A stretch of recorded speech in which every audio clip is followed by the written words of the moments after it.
Hai, ini saya Syamsul Alam dari syamsulalam.net. Sekarang kita bicara tentang faktor-faktor lain gitu ya. Apa aja sih selain on page SEO dan off page SEO? Jadi ini adalah hal yang saya ambil dari ini ya, dari artikel saya yang berjudul Cara SEO Website ya. Jadi nggak cuma kita itu butuh on page SEO dan kita itu butuh off page SEO. Sekarang itu Google sudah jauh lebih sakti ya. Jadi dia bisa mengambil indikator lain gitu ya, mengambil indikator lain eh, untuk eh, untuk search engine optimization ya,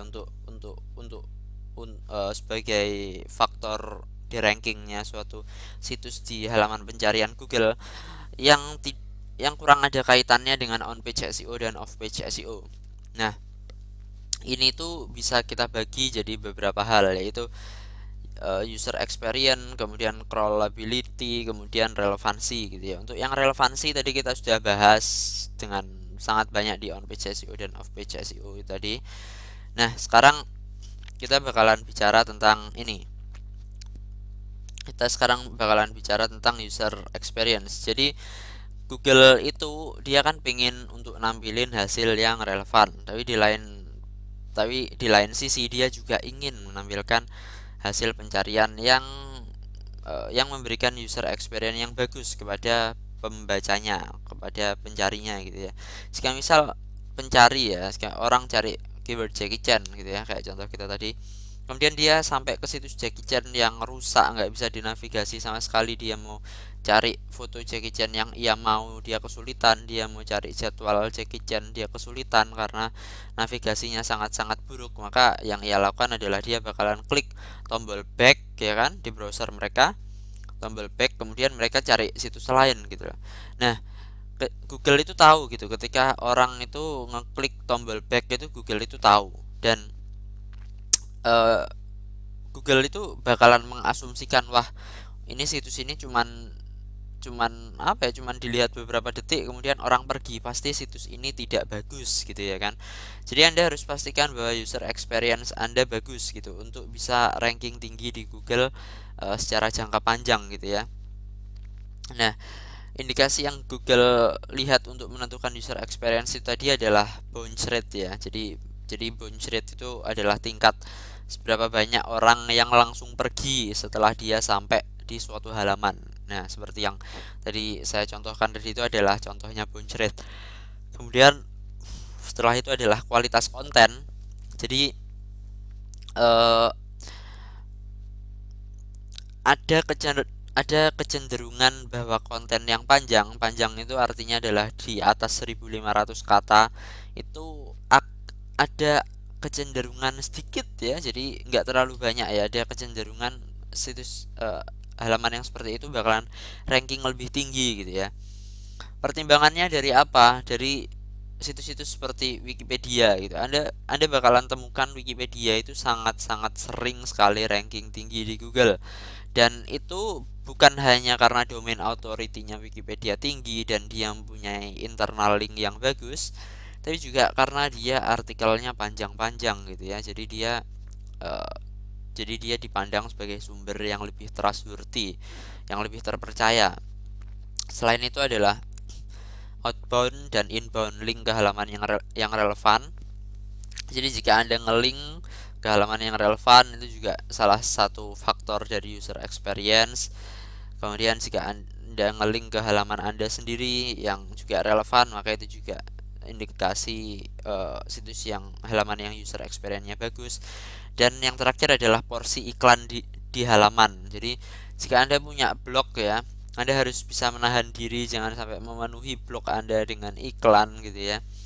Jadi pastikan di layar ini ya, di layar ini eh, tidak lebih dari 20% ya, kalau saya bilang tidak lebih dari 30% lah minimal eh, yang berupa iklan gitu. Jadi jangan sampai 80% layar itu iklan semua gitu ya.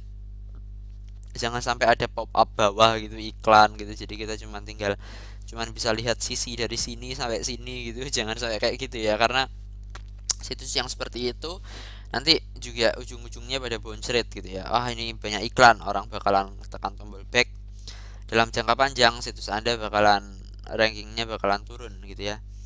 Nah, kemudian hal lain adalah kecepatan situs gitu. Jadi semakin cepat situs Anda di load, maka semakin tidak menjengkelkan situs Anda gitu. Kalau situs Anda lambat di loadnya, kecenderungan orang yang tidak sabaran adalah dia bakalan klik tombol back di browser mereka gitu ya.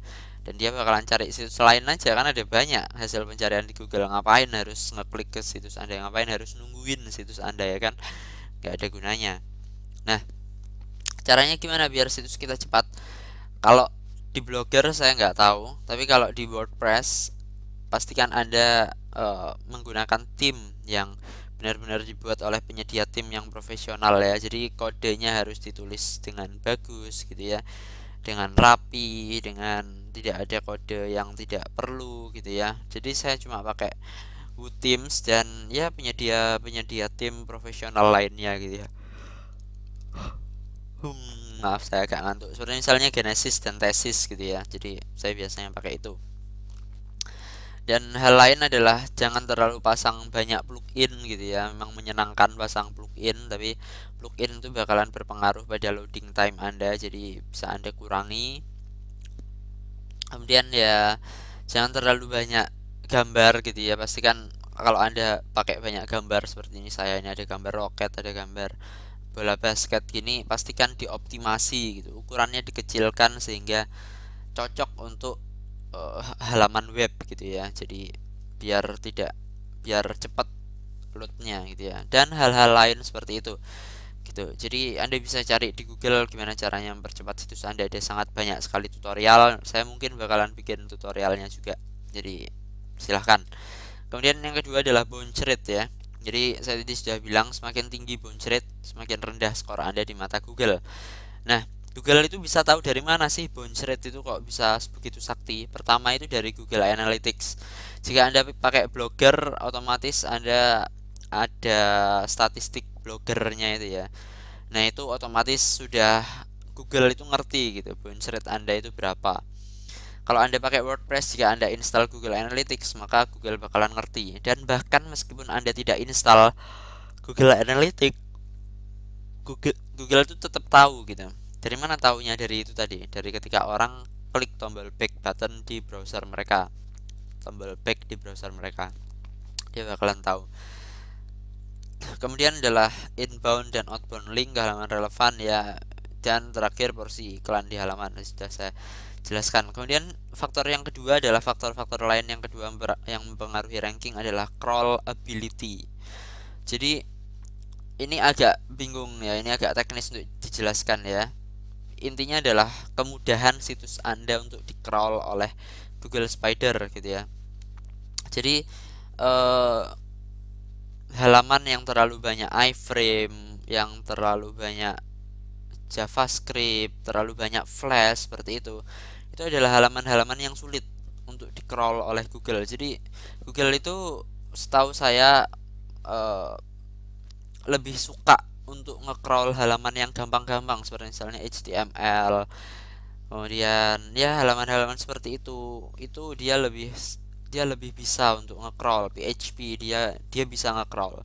Tapi kalau JavaScript gitu, kemudian halaman Flash gitu ya. Jadi jika situs Anda terbuat dari Flash yang menakjubkan, keren, seperti itu ya sayang sekali Anda bakalan sulit di-crawl oleh Google, sehingga ranking Anda mungkin tidak begitu bagus gitu ya.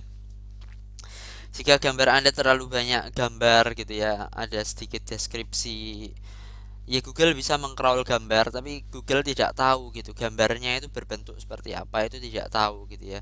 Jadi pastikan Anda kasih informasi yang relevan di alt dan title tag-nya ya, sehingga Google itu tahu gitu ya, dan bisa meng-crawl situs Anda dengan baik gitu ya, dan tahu sebaiknya di ranking di mana halaman Anda dan lain sebagainya seperti itu ya.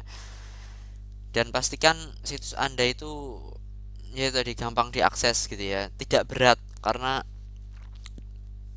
Spider itu kan punya resources yang terbatas. Jika mereka lihat halaman yang berat, mereka itu bakalan males untuk ngindeks banyak halamannya dari situs Anda gitu ya. karena dia punya sumber daya yang terbatas gitu.